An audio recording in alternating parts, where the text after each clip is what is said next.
ចាំតែចាំតូកំហុសដើរនិយាយដើរមិនដែលគិតថាខ្លួនឯងខុសថាខ្ញុំមិនល្អ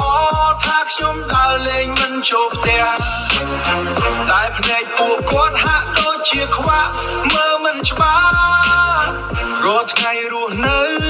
ឮតែសម្ដីផ្អេសផ្អាសថាខ្ញុំនឹងជក់ចាំតែនិយាយឲ្យខ្ញុំខ្មាស់ពីសម្ដីអាក្រក់បោះមកដូចជាគ្រាប់កាំភ្លើងគេថាខ្ញុំជក់ថ្នាំស្ទើរឈួតវង្វេងបាត់ទៅហើយយើងតែតាមពិតទៅខ្ញុំនៅផ្ទះធ្វើការធម្មតាពួកគាត់ទំនេរចាំតែរើសរោគអក្ខរាស្រីម្នាក់នោះគាត់ថាកូនគាត់គ្រប់